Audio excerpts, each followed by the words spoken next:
સુરતના નાના વરાછા વિસ્તારમાં લોકોએ હોબાળો મચાવ્યો। પુણા પુરવઠા ઝોન કચેરી પર મોટી સંખ્યામાં લોકો એકઠા થયા હતા। રાશન કાર્ડમાં કેવાયસીમાં લોકોએ લાંબી લાઈનો લગાડી હતી। કેવાયસી માટે લોકો છેલ્લા કેટલાક દિવસથી ધક્કા ખાઈ રહ્યા છે।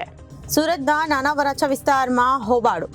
પુણા પુરવઠા ઝોન કચેરી પર મોટી સંખ્યામાં લોકો એકઠા થયા।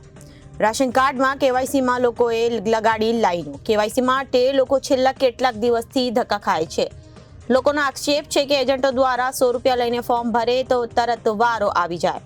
અધિકારી દ્વારા કોઈ પ્રકારનો લોકોને સંતોષકારક જવાબ આપવામાં આવતો નથી, પણ પુરવઠા કચેરી બહાર લોકો હેરાન પરેશાન થઈ રહ્યા છે અને રાશન કાર્ડના થપ્પા લગાવ્યા છે।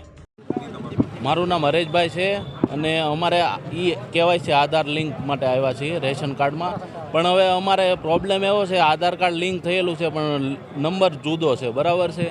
હવે પહેલાં અમે આધાર કાર્ડના બધા પ્રૂફ આપેલા જ હતા, તો ખોટો નંબર કઈ રીતે? હવે એ 300 લોકોની એ જ સમસ્યા છે, બધાને ખોટા આધાર કાર્ડ લિંક થયેલા છે, બરાબર।